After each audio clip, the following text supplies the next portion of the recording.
out of the pandemic. I'm your moderator, Ellen Lewis. I'm a yarn store owner in Leonardtown, Maryland. I own Crazy For You Yarns. And I have with me today Sarah Keller from Not Another Hat and Bug Richardson Seling, yes? Yeah. From Knit Circus, and Traci Reuter from Divine Social. Okay. So we wanted to start by just kind of talking about, each of us had a very different pandemic experience. So just take a minute, kind of talk a little bit about, your business and your particular experience during the pandemic. How long you're on lockdown, all that stuff. Because it was very different for all of us, and I'm sure it's very different for each of you. So you want to start? Sure. So my store is located in Hood River, Oregon, and Oregon was a state that responded pretty quickly with lockdowns and mandates and things like that. So we did have to close the store, and we were closed for just over 2 months, I think. And so I felt very fortunate that I already had a well-established website. I didn't have to scramble and create one to get my product online. And I had dipped my toes in the water of speaking to my audience live via Facebook for a few months prior to the pandemic. And so that was basically the time when it was like, okay, that is now the only way I can speak to my audience. They're not going to be coming into the store. So I was really grateful for those online outlets that we had available. Right, awesome. Yeah. Bug? My store is located in Madison, Wisconsin, and if you don't know Knit Circus Yarns already, we're not only an indie dyer, but also a brick and mortar retail store. So I had the unique challenge of trying to both manufacture my product and sell it then to, our direct consumers. All while keeping my staff safe, because Dane County in Wisconsin, where Madison is located, had at one point, the highest transmission rates of COVID in the United States. So how long were you guys on lockdown?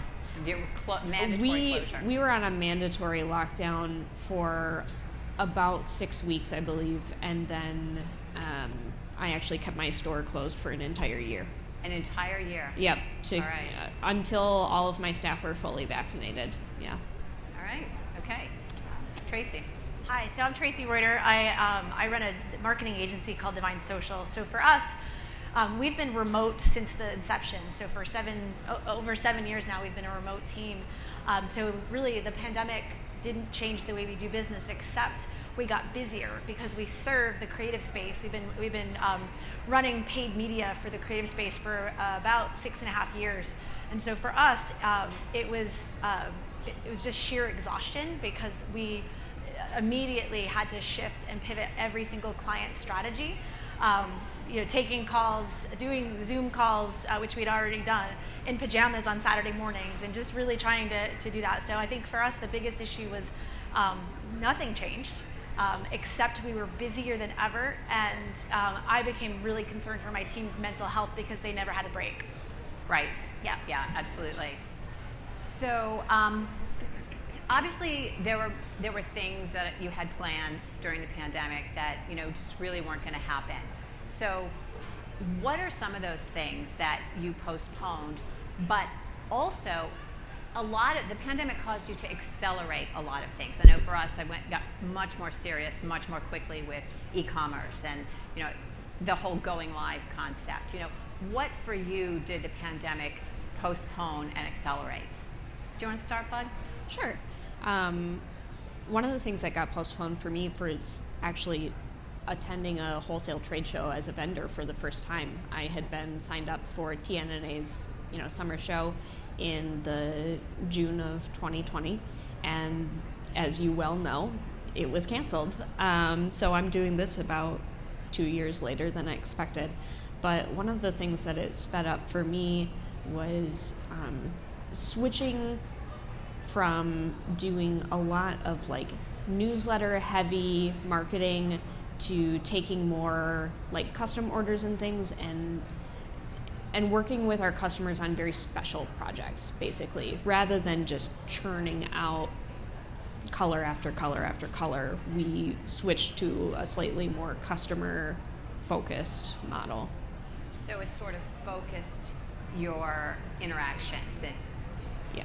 decrease maybe your offering? Is that what you're saying? Yeah, exactly. We weren't just making huge batches of the same colorway, over and over to put out. We were focusing more on like monthly clubs and what we could do to make those more interesting, because people were looking for small ways to keep themselves happy. Right. They were looking for little things to bring sunshine and happiness back into their lives. And one of the ways that we were able to help with that was to make like holiday specific clubs where we were including like themed treats and like candies from local, confectioners and things like that, with yarn that was obviously themed to go with it. So that was something that I had ideas about, in the year prior, but it really kind of made us shoot towards that a lot sooner. So you had planned on doing these clubs, and then this just sort of sped that up. Yeah. Okay, good. What about you, Sarah? We used to do a lot of in-store events from obviously like classes, but also special one-night events or catered events, and then even full-on weekend retreats. So all of that was out the door. And so something I had been kind of ruminating on but not actually developed was creating those things as online courses through like a course-specific platform. I use Thinkific. And so like my yarn tastings, for example, which I do twice a year, those became things that I now created a course around that, where I would walk people through the yarns and we would ship them a box of all their samples. And it turned out to be really successful, and it's a different animal than what we used to host in the store for a yarn tasting night, but it was one of those things where we had to kind of recreate it, but to serve our broader community that we had now found because of these Facebook Lives, etc. Like now my customers are all over the United States. So that was one of the big things that I was like, okay, here we go. And that's a recorded class. Yes, so pre-recorded, comes out in installments, that kind of thing. Yeah. So that actually allowed you to leverage something that you were doing. Yeah, absolutely. And we did the same thing with, we teach an Afghan course for the Great American Era in Afghan, which has been around forever and ever. And we used to teach it as an 18-month block a month kind of thing, and we turned that entire thing into an online course. And so now the beautiful thing of it was that I had to go through and film and create the content for the whole course, but also now it's forever created. Right, you just do it once. Yes. So I can continue to sell the course again as one group of students graduates. So it's been really nice. Is that something you were considering doing? Is it something you had thought about doing? Yeah, it was something I had actually embarked upon. I had started kind of refining my personal Thinkific platform, making it look like my branding, etc.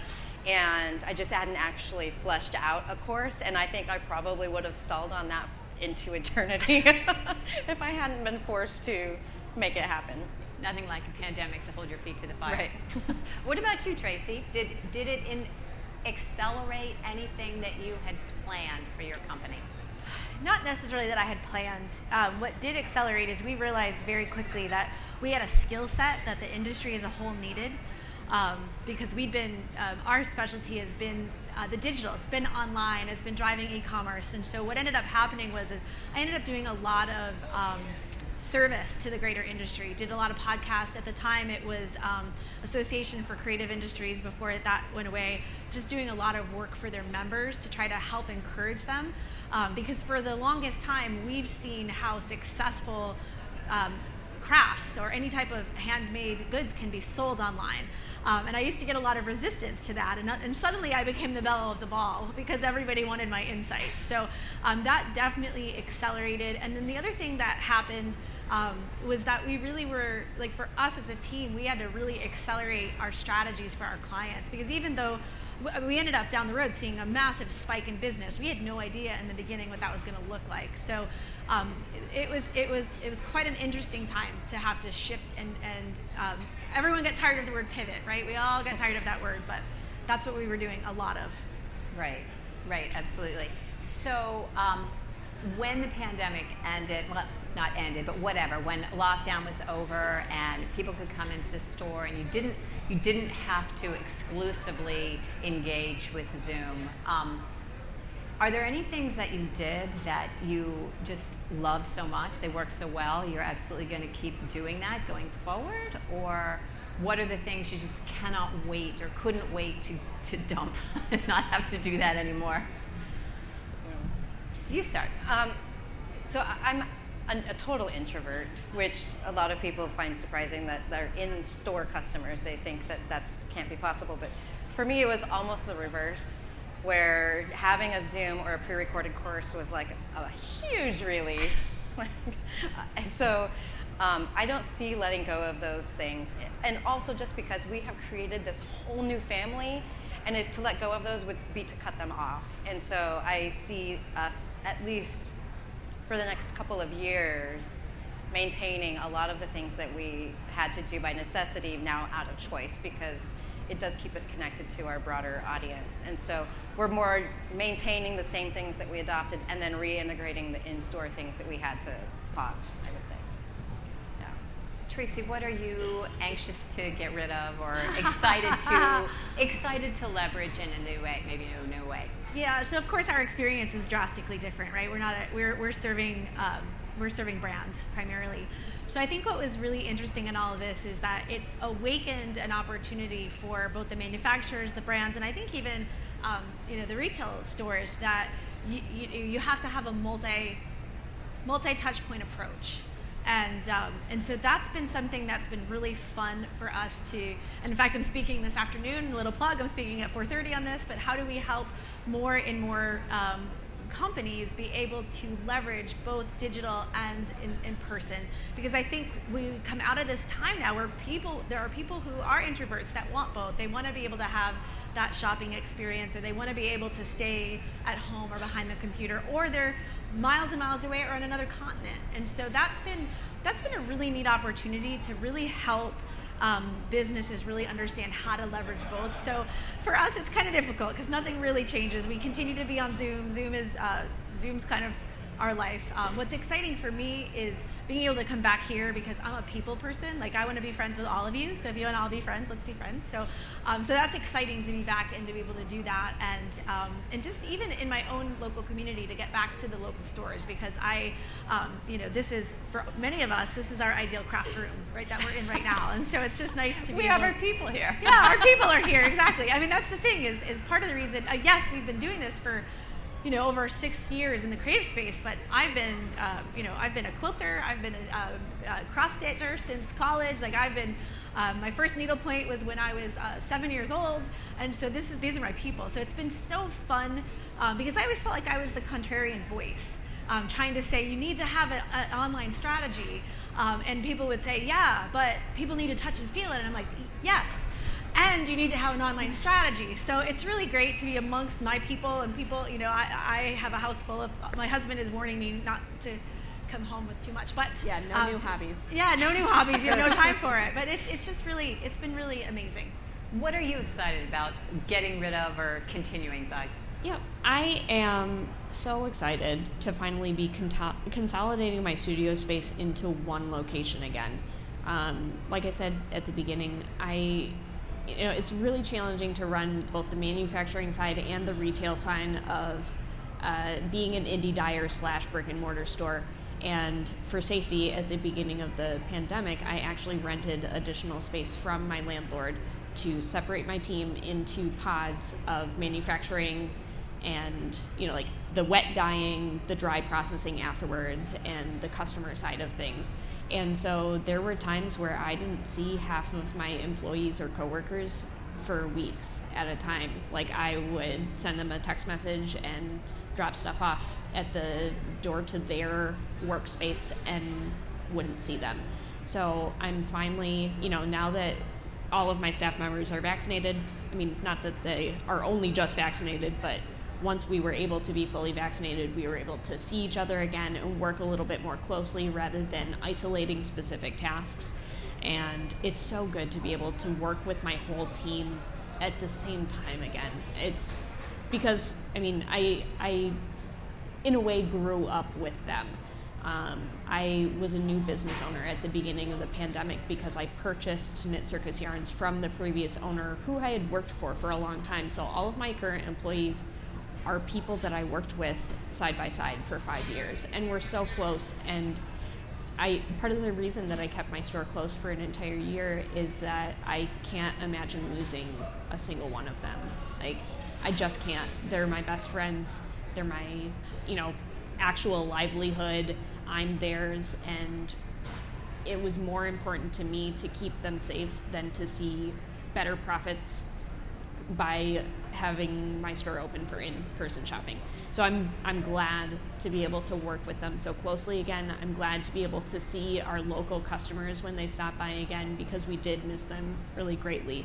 Something that I'm excited, so I couldn't wait to get rid of the multiple spaces, but something I'm really excited about is actually being able to be here, because that was something where we had done a lot of prep in 2020 to get ready for that wholesale show, only to have our hopes dashed kind of at the last minute, and we're very excited to be back on the horse. I don't think any of us will ever again take for granted the value of being able to gather in person. Yeah. I've said that so many times. So one thing I kind of wanted to talk about and maybe touch on is, how do we manage this? We have online, we have virtual, we have in-person. How do we manage these hybrid kinds of events going forward? You're doing in-store events and you're doing online events. Are you doing them simultaneously? Are you duplicating them? How is that working? How are you managing both in-person and hybrid now, and virtual hybrid now? And I kind of threw that on you. This isn't something that we had sort of talked about, but I don't know think if you could use the word managing, handling, whatever, flopping through, or it. Right now, I feel like the answer is in staffing, and we are trying to hire and having a really hard time.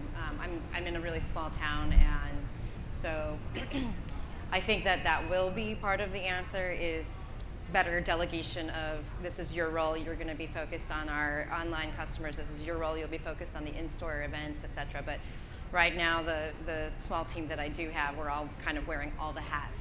So I would love to hire more to be part of that solution. But so far, we are kind of keeping them separated just in an effort to make it feel equitable, so that we're not like dividing our focus and attention on any one group during the same event. So not streaming something live that we're doing in store, just having two separate events, so that we can give them each due time. Right. Have you done any hybrid events, Bug? In a way, yes. Knit about Circus that. Yarns hosts and preps and runs the Madison Yarn Shop Hop for the greater Madison area every year. And in 2020, we had a hybrid yarn crawl, for lack of a better term.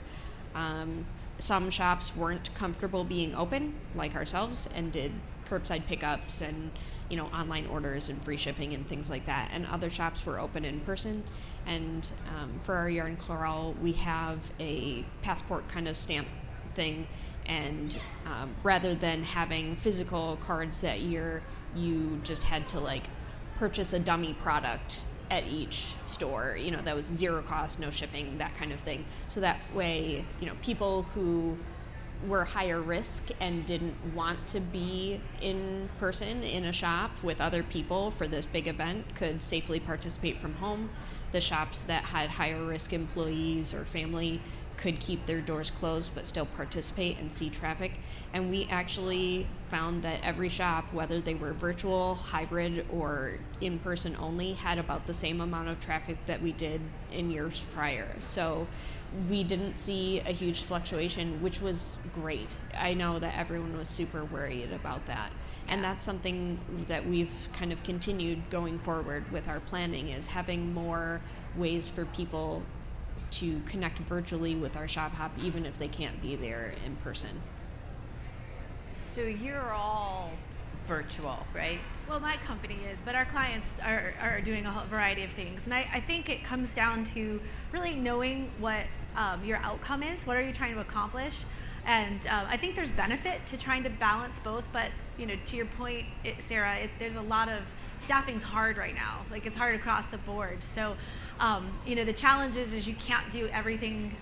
You can't do everything perfectly. You can't do everything amazing. So it's, one of the things we've been recommending is having an overall strategy of what you're trying to do. Because if you come out of this time and you're trying to, when you first pivoted to online and doing lives and all of that, you were just doing whatever you could do to just keep things going. There was no time to have a strategy, right? But I think now there's a time to have a strategy. So it's really thinking about what's your outcome as a business? What are you trying to accomplish? And then how can you accomplish that the easiest? Because you might have discovered a new competency through this where online is really beneficial to your business. And so you need to find a way to enhance that and to continue in that manner. But at the same time, we're running businesses, and there's so many different aspects of it. So I'm always advising our clients, you have to do. Your approach should be leading you towards your ultimate goal, and wherever you can make the greatest impact the easiest. Because then that allows you to have greater profit, which allows you to hire more people if you can find them. And then you can delegate, because when you're small, everyone's wearing the same hats. Our agency's tiny, and we all wear a lot of hats.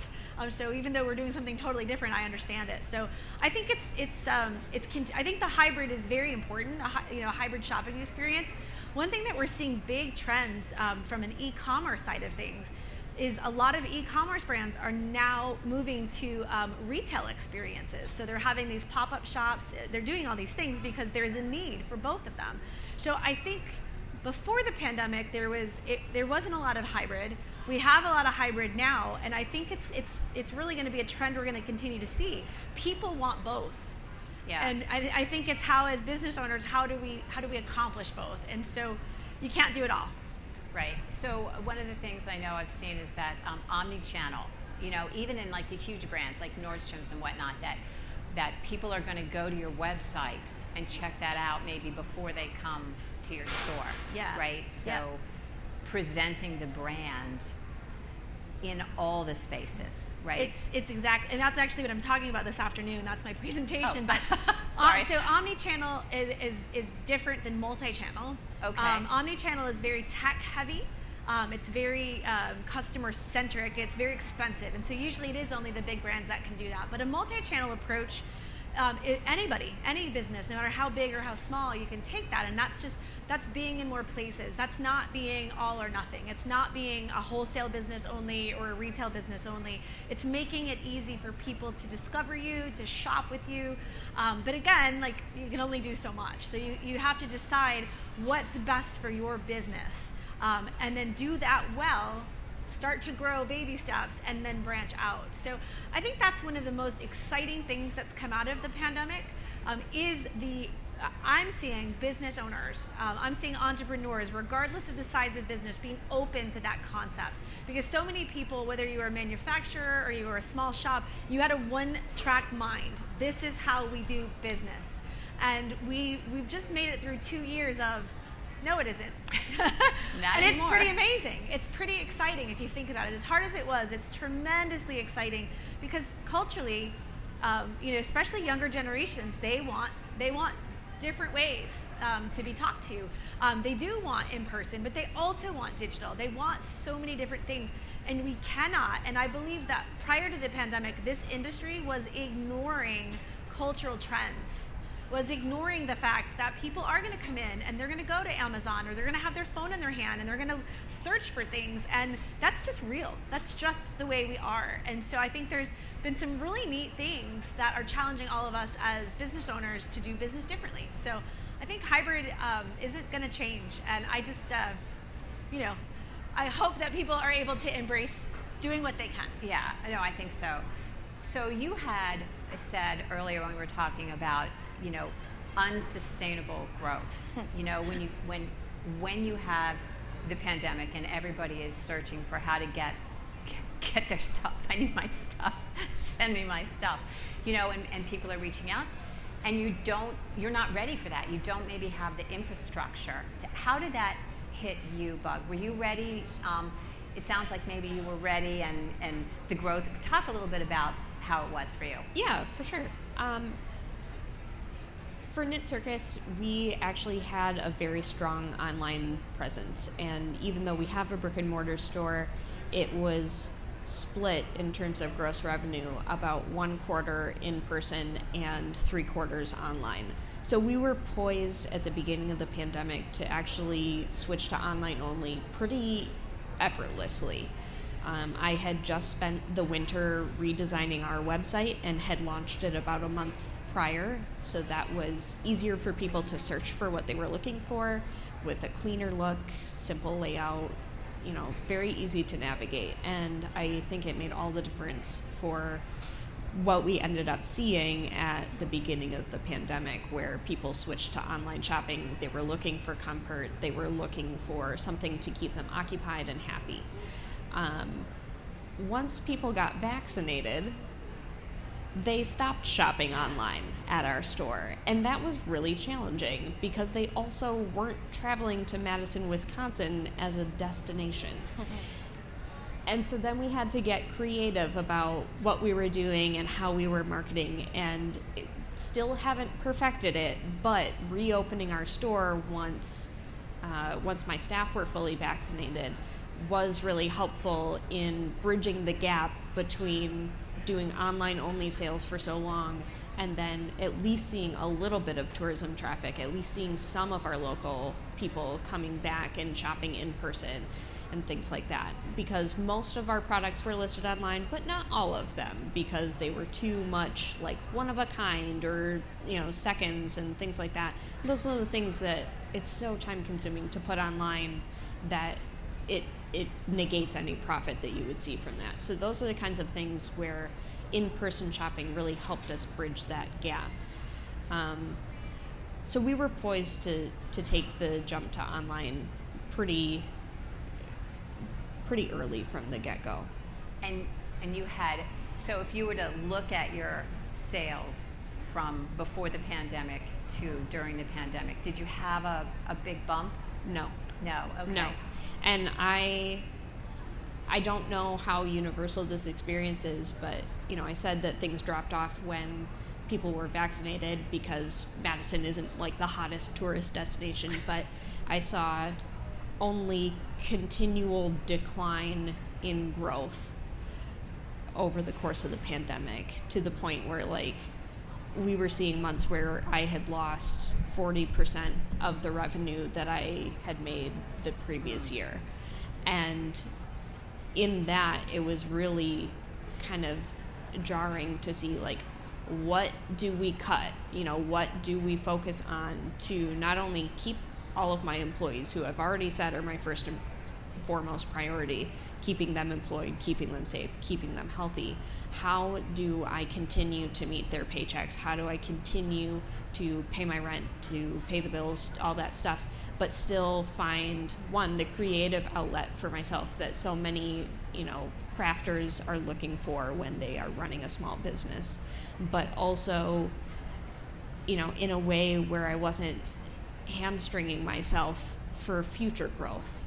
And we limped along and we made it kind of just barely, and we're just now starting to see an uptick in our sales again. Congratulations. Thanks. Yeah, I mean, you we made did it, right? kind of. Yay. I mean, honestly, I think not going backwards is going forward in a pandemic situation, right? Yeah. You had a very different experience. Yeah, we've had insane growth, and that's been its own challenge because I have no idea how to prognosticate from that. Yeah. And to know what's at all realistic to expect, say, this year over last year, and even last year over 2020. I had to change the way I ordered. I didn't have a lot of extra storage, and I, the selling out immediately and then being in a position of being stuck and needing to reorder and telling people you could pre-order, and that was just nightmare-inducing. So I had to learn how to order much more deeply than I ever had previously. And I would say one of the things that's helped me the most with knowing what, or trying to expect how I should go forward after insane growth that is completely not sustainable, or, I mean, it'd be awesome if it was, right?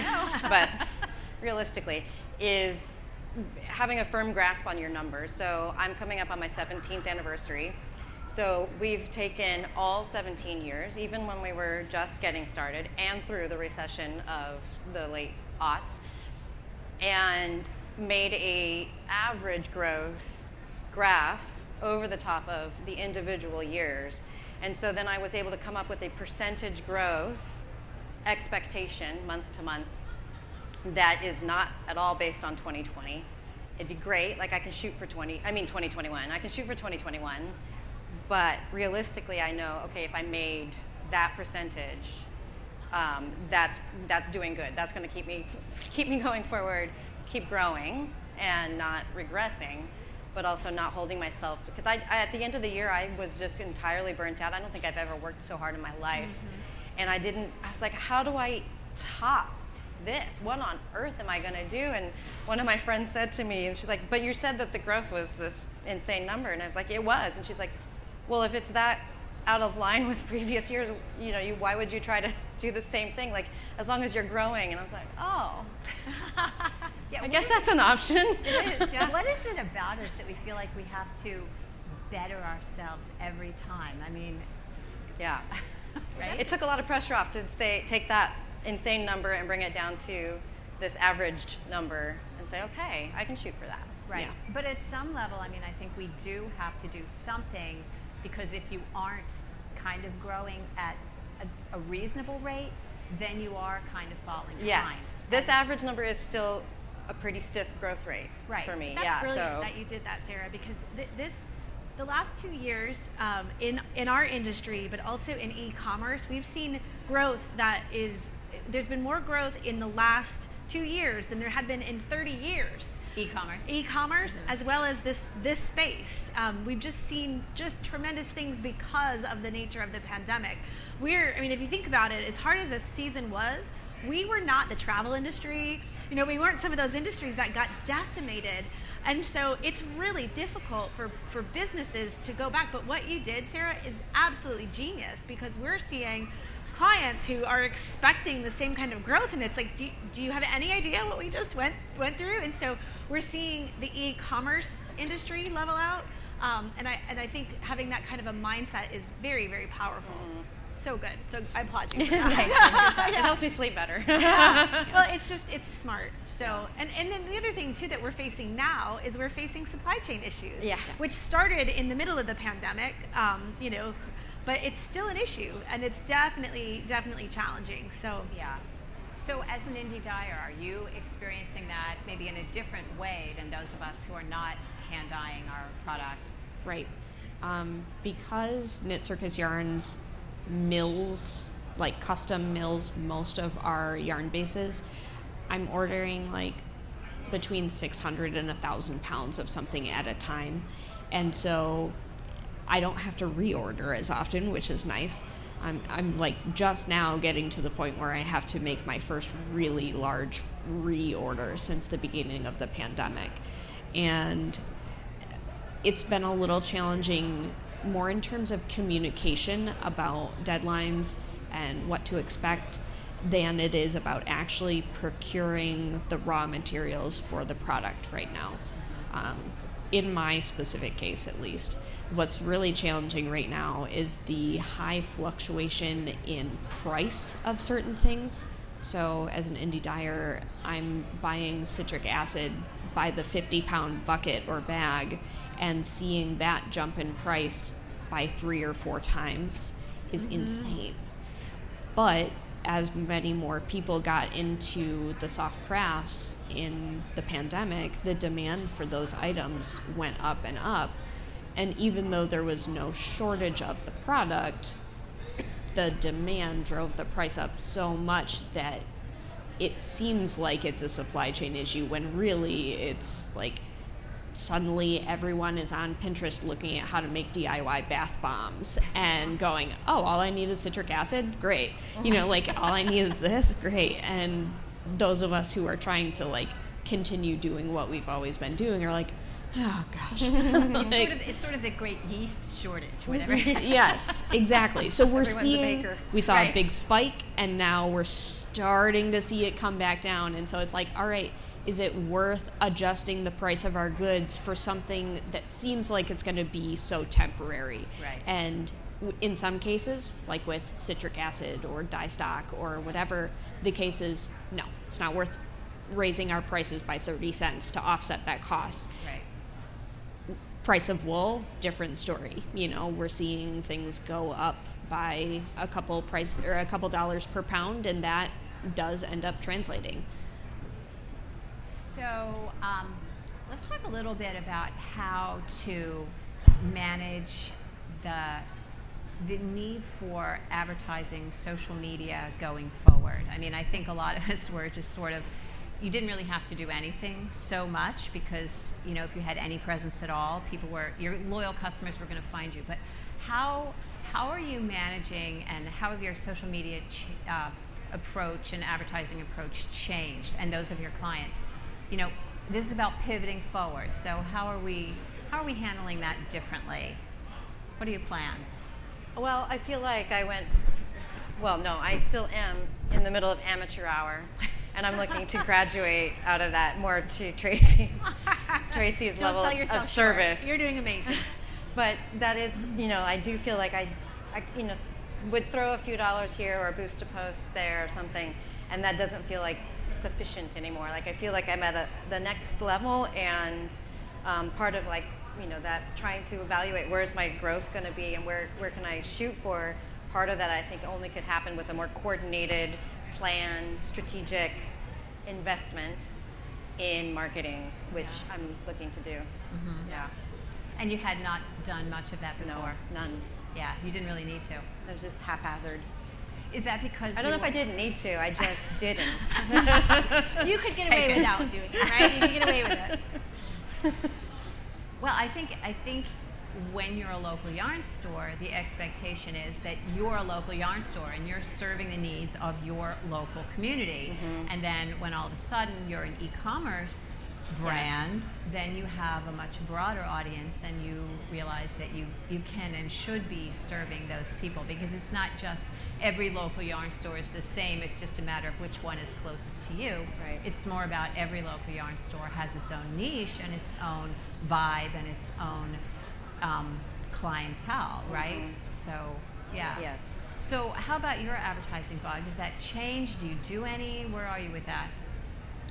Like Sarah, I had done some kind of spotty, boosting of Facebook posts or Instagram posts and things before. And I know that a lot of the indie dyers, especially those who are on Instagram right now, are finding that they need to do a song and dance on Reels to get in front of any audience. I am 100% not about that at all. It's a stretch to get me up on the stage. I'm not about the song and dance. Yeah, thank you for inviting me. So the digital is actually more about product photography for me than it is about social media.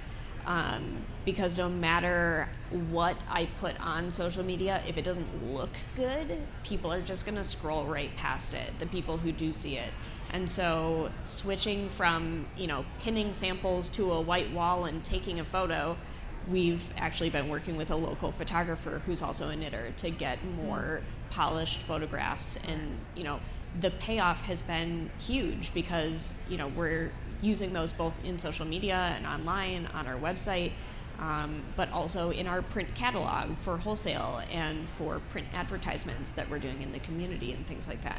So the better quality of images is more the digital focus that we took rather than the song and dance of digital social media in general. I would say the other thing that we've done, in terms of focusing on photography is swatching all of our colorways, because as you all know, samples sell yarn. Colorway samples sell specific colorways. So that's something where we really knuckled down, and it's a huge time investment, but it was all right, if we want to move this product ourselves, we have to show people what they're looking at, because when you see it in a cake or in a skein, you don't always know. Oh, yeah. Yeah, so it's more about the education from our standpoint specifically than it is almost anything else on digital social media. thanks. Yeah. It's sort of interesting, people don't realize that an online presence requires a great deal of financial investment as well. It's, no, you don't necessarily have the same rent in the same kind of area, but you have other costs that are different. The photography and all of that is very, very real. Yeah. What are your clients seeing as far as advertising, and what is the most common thing that people are coming to you and saying, Traci, I need help with? Everything. There's a couple key things I'd like to point out just listening that is huge in this. So, what you just said about the digital, it requires an investment.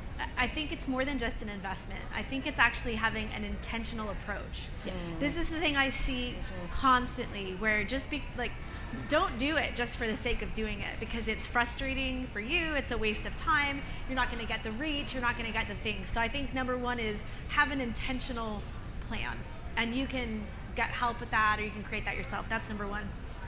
Number two, one of the things that's so important about advertising and outreach, especially in the digital world and in this industry, is reaching new people is the lifeblood of your business, even if you're a local yarn shop, right? People need to know that you exist, because you can only go so far on your loyal clients. You'll never grow, and maybe you don't want to grow, and that's okay. It just depends on what you're trying to do as a company. So I think understanding that, having an outreach strategy and outreach plan, we call it building audiences, building new audiences. It's so important. So that's the other thing. And then the way you do that, and I think our industry has the best advantage out of any industry out there, is it's through projects. And one of the things that people get wrong is they try to use social media to focus on products. And if you get anything from what I say today, this is huge. It's projects create possibilities for people. They're not going to necessarily make that project, but it's going to spur their creativity. And projects create possibility, and possibility sells products. And if all you do in your social media is show projects, you are going to be ahead of the curve for most people. So I think that's hugely important. And that's the drum I'm beating to the small business, to the biggest of businesses, is really understanding you reach new audiences through showing them possibility, and you do that with projects. Yeah, exactly. It's everything. Yep. It's everything. Yeah. So, I feel like that only reiterates, the sample photography and all of that stuff, where you have to show people what the possibilities are. You have to show them, here is this, encapsulation of what could be. Let me know when you're ready to have the products to do that. And that's way more compelling than it is to say, look at this yarn. Isn't it cool? Oh my gosh. Yeah, if you go to a yarn manufacturer's website, or whatever it is, and all it is squares of colors, it's oh my gosh, it doesn't get your imagination going as if you had pictures and you had it actually, knitted out, or a hat, or anything. So it's a really important thing, I believe, and I think it's something that that's where I if you're just getting started and you really are trying to figure out how to invest in digital, that would be it. I just think about something as simple as TikTok. You don't have to be dancing on your camera, because I'm not big on that either. Yeah. But if you're just, you'd think I would be, but it's just, I don't know, maybe one day. But even if you were just showing a project being made with the video, speeding it up, having there's just so many ways to do it that capture people's attention. We have one client that started doing Craft Tips Tuesdays on TikTok. And it's unbelievable what that has done for their business, just by simply showing them with a tip. They're selling a lot of product by doing that. So let's talk about how we translate views into purchases. How do you get that conversion? There's obviously a goal of capturing people's contact information and all of that kind of stuff. This is a process. You can't just put a TikTok out there and hope that people are going to go to your website and hope that they're going to call your store, order online.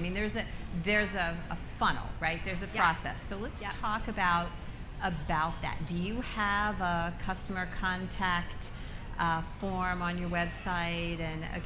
And can I say something about that before Sure. we go too far? So it's great to have that on your website, but there has to be a reason why someone's going to give you their email address, right? Right. So Yeah. I see it over and over and over again that join our newsletter. Well, why? Why should I join your newsletter? Email is the number one return on investment of all marketing. So you need to have that, but you have to have a compelling reason why. And if you think it's compelling, ask your neighbor if they think it's compelling. If your staff thinks it's compelling, you need to ask people outside of your ecosystem if it's compelling, because it's usually not. Like 9 times out of 10, the local yarn shops or whoever it is I'm looking at, they're not compelling. And your newsletter, I'm sorry, is not compelling.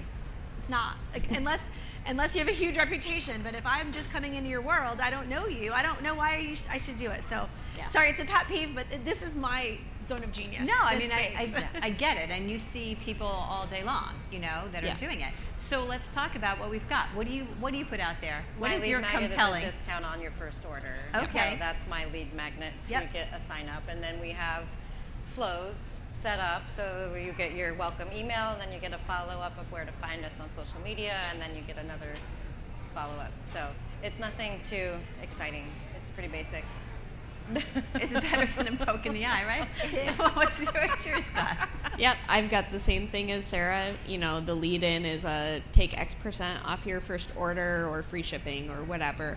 And we have seen so many more conversions for our newsletter, setting that up at the beginning of the pandemic, than we have any other tool to collect emails. And, we do have a pop-up on our website that comes up after a few moments, all that kind of stuff. The other thing is that we make sure to say on social media and in our newsletters, one, there are things that are going to be in the newsletter that we don't put on social media, and showing examples of that consistently. Otherwise, people are going to be like, yeah, you just said that. Like, it doesn't mean anything, actually. So we've done that. And then the other thing we did recently was turn our newsletter from an actual, news bulletin into more of a postcard. People want to skim. Honestly, the previous owner of Knit Circus had a lovely newsletter, and if you know Jala Spyro at all, you know that she was a writer, you know that she, loved to connect with people, but right now, people are so overwhelmed with digital content that they need to be able to, see it, and then, scroll twice and click on a thing that they think is interesting, and then hands off.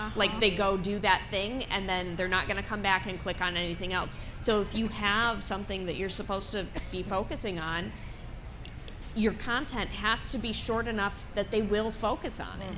And that has made the biggest change in our newsletter offerings in the last, 6 months. Yeah, we have a saying that a confused mind takes no action. Yeah. So if you have too many options, Oh my gosh, that's me at the show. right? Where do I go? What do I do? Buy this, Sarah. I make it easy. Stop by my booth. But it's really important, to be able to be really clear on your messaging. One message per newsletter, one message per post. You're not trying. We all have FOMO, and you only have so much time in a day to do your marketing, and so you're like, okay, well, I want to get them to follow me on social, and I want to get them to come into the store, and stop the madness, just do one thing at a time. And I think too, if you really utilize email, it's great to have flows, but then you can even go beyond that. If you go back to what I was talking about with projects, you can have exclusive content and make it so they want to open up your emails, because we have clients that all we do is we run paid media, we run advertising campaigns simply to grow their email list, because email is so profitable. And there's different reasons for doing that, but it's really, really important. It's a good thing to not ignore. So, yes. I think now one of the things that's super important, and I'd love to hear you speak to this, is segmentation. Yes, you have an email list, but you can't send the same emails to every person. Yeah. And I know I'm guilty of this. One email that's got a lot of stuff in it, and probably should be broken up into one email every day, right? Yeah, well, I think part of it starts with the software that you use. So please don't be using Constant Contact, or if you are, you know better, you do What better. do you recommend then? So if you're running e-commerce, we recommend Klaviyo. Klaviyo is hands down the best platform. With the data you can pull out of it, the segmentation, email segmentation and personalization is everything. And it's so incredible the information you can have on your client, especially in the post iOS 14 world where data is changing and collecting data. Your relationship with your customer is really important. So I think it starts with having the right tool, and then utilizing it in so many different ways. You can do existing buyers, you can do your high value buyers, you can have people who open up your emails. There's so many different ways to go at it. If you have multiple products that you're selling, you can have completely different email funnels that you're speaking to them on. And there's just a lot of emails, probably one of the most overlooked, email and Pinterest. Those are the two most overlooked marketing modalities that I think if you just put a little bit of time and effort into it would majorly change your business.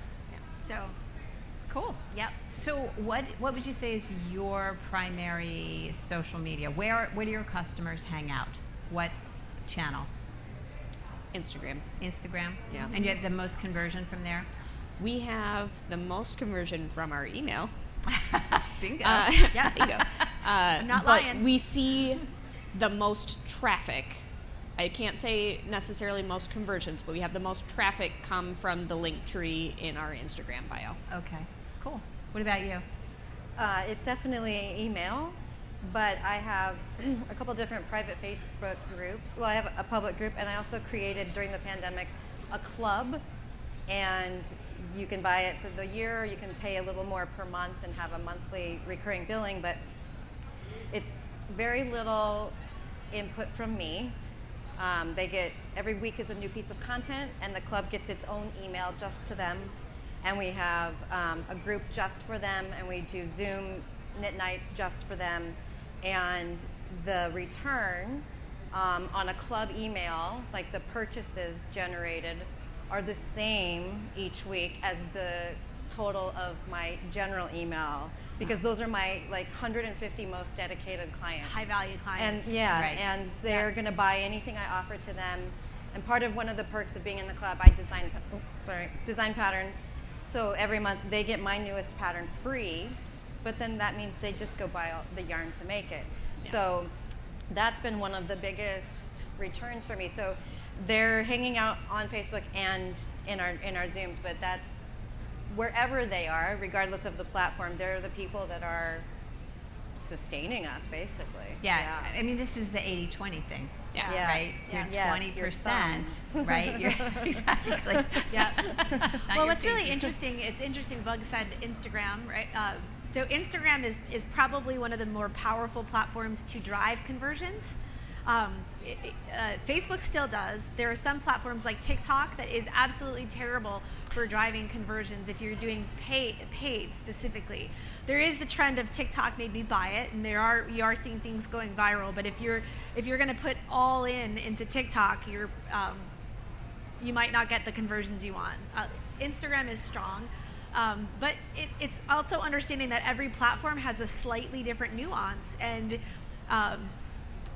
you have to approach them differently. So, but if you're wherever you are, grow your email list. I guess that's a message today, right? Right. So, Grow your email list, segment your email list, and speak to your segments. Right?